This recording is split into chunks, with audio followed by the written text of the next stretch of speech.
बिस्मिल्लाहिर्रहमानिर्रहीम। अस्सलाम वालेकुम। आज का हमारा टॉपिक है रेफ्रिजरेटर एंड हीट पंप। देखिए, सेकेंड लॉ ऑफ थर्मोडायनामिक्स आपको ये बता चुका है कि ऐसा कोई साइक्लिक प्रोसेस नहीं है जिसमें आप let's say Q1 amount of heat को Q2 अमाउंट ऑफ हीट को LTR से एब्जॉर्ब करें और उसको डायरेक्टली HTR की तरफ ले जाएं। आपको यहाँ पर इनपुट वर्क देना पड़ेगा। तो work done will take this, extract this heat from LTR and reject it to HTR. तो यहाँ पर अगर आप देखें तो again Q1 will be equal to Q2 plus delta W. Still जो आपके पास work done का फॉर्मूला है Q1 minus Q2 is equal to delta W, just like heat engine.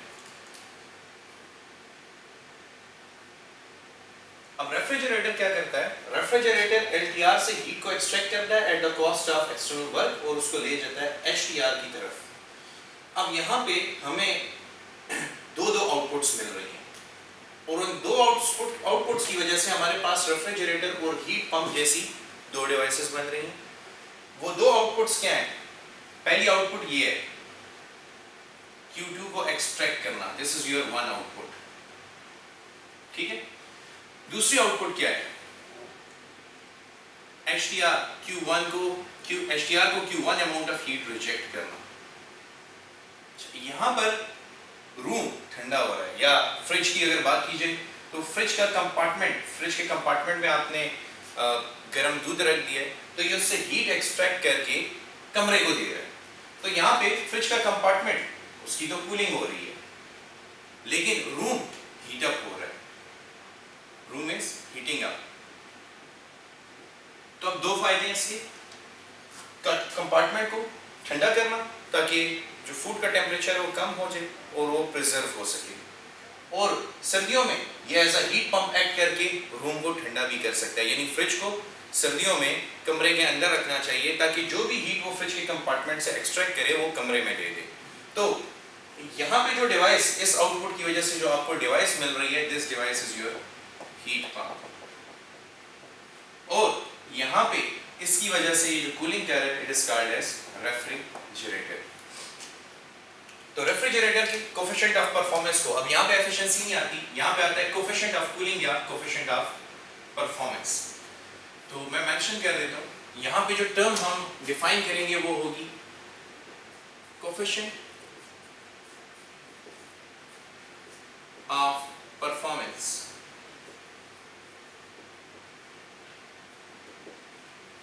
और कोफिशिएंट ऑफ परफॉर्मेंस में फिर आपके पास दो ब्रांचेस हैं, एक रेफ्रिजरेटर को देंगे और एक हीट पंप को देंगे। अगर आप रेफ्रिजरेटर को देंगे तो रेफ्रिजरेटर के लिए हम डिफाइन करते हैं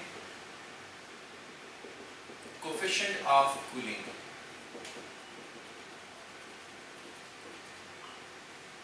और कोफिशिएंट ऑफ कूलिंग को हम कैसे डिफाइन करेंगे? So coefficient of cooling is equal to the ratio of, वही आउटपुट बाय इनपुट चेक करें, the heat extracted from LTR to the amount of work done, या इनपुट है, this delta W is your input। तो हम define कर सकते हैं coefficient of cooling को, the heat extracted from LTR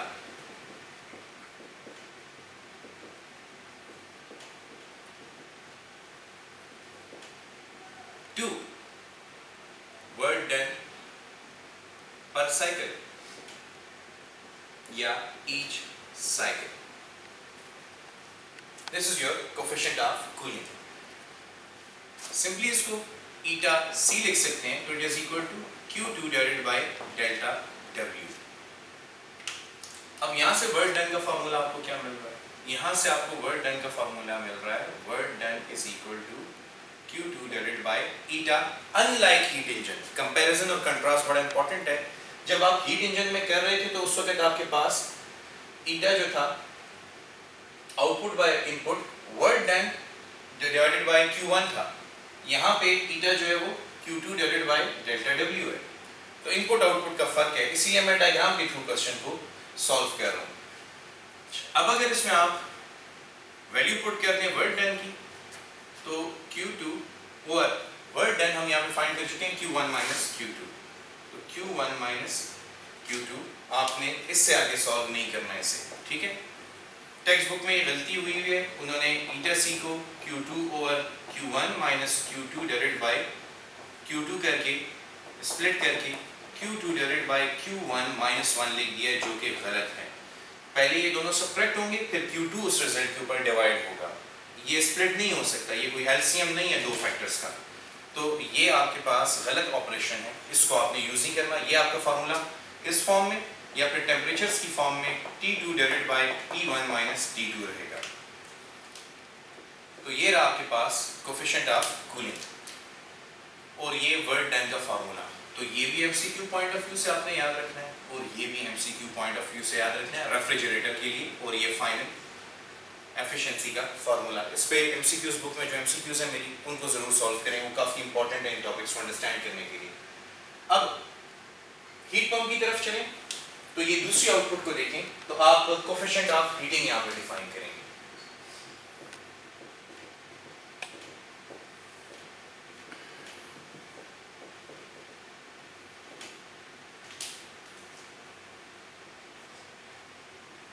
Coefficient of heating, just like coefficient of cooling, coefficient of heating will be defined as तो अब यहाँ पे देखें, यहाँ पे आपने हीट एक्सट्रैक्ट की थी at the cost of work done. अब यहाँ पे आपको आउटपुट में क्या मिल रही है, रूम को हीट अप करना है, तो आउटपुट है Q1 अमाउंट ऑफ हीट, जो कि इनपुट डेल्टा Q की डेल्टा W की वजह से LTR से LTR की तरफ आई। तो हीट rejected to HDR और input work या work done per cycle। तो eta H is equal to this is Q1 over delta W। तो अब अगर यहां से डेल्टा W की वैल्यू निकालें तो delta W is equal to Q1 over eta. तो ये हीट पंप के लिए कोफिशिएंट ऑफ परफॉर्मेंस का फार्मूला, ये हीट पंप के लिए वर्क डन ईच साइकिल। और अगर आप वर्क डन की वैल्यू पुट कर दें तो coefficient of heating is equal to Q1 over Q1 minus Q2। ये आपके पास रिजल्ट होगा, इसको भी फर्दर स्प्लिट नहीं करना, ठीक है। तो ये एमसीक्यूज डायरेक्टली इक्वेशन आपके सामने आ सकती है कि बताएं what is the correct equation for coefficient of heating of heat pump. इसके ऊपर भी एमसीक्यूज बुक में फिर आप लोग एमसीक्यू सॉल्व कर लेंगे, ठीक है।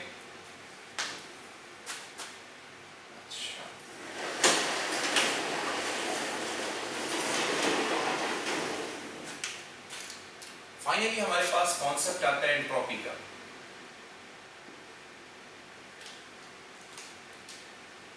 What is entropy? एंट्रोपी क्या है?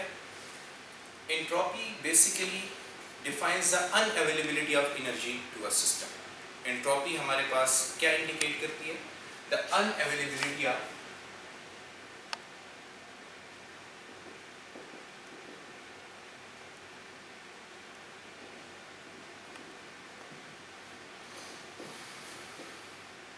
energy of a system is called as entropy,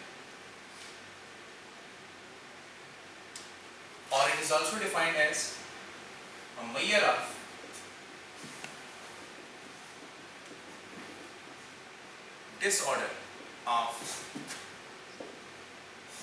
disordered state of a system is called entropy। देखें, अब सेकेंड लॉ ऑफ थर्मोडायनेमिक्स की कोई मैथमेटिकल फॉर्म हमारे पास नहीं है। फर्स्ट लॉ ऑफ थर्मोडायनेमिक्स की mathematical form delta Q is equal to delta W plus delta U। आपने हीट दी सिस्टम को, एक हिस्सा है इंटरनल एनर्जी में और दूसरा हिस्सा वर्क डन करने में इस्तेमाल होगा। लेकिन सेकेंड लॉ की हमने सिर्फ दो स्टेटमेंट्स दी, केल्विन स्टेटमेंट और क्लॉसियस स्टेटमेंट। कोई मैथमेटिकल फॉर्म नहीं लिखी, कोई क्वांटिटेटिव बेसिस नहीं है। तो रुडोल्फ क्लॉसियस ने सेकेंड लॉ ऑफ थर्मोडायनेमिक्स को क्वांटिटेटिव बेसिस देने के लिए एंट्रोपी का कॉन्सेप्ट इंट्रोड्यूस किया। The concept of entropy is introduced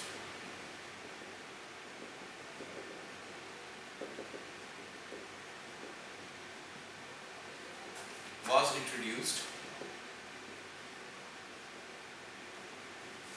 by R. Clausius, Rudolf Clausius, to give quantitative basis to second law of thermodynamics. इंशाल्लाह मज़ीद इसके ऊपर डिस्कशन हम अपने नेक्स्ट लेक्चर में करेंगे. Thank you for today.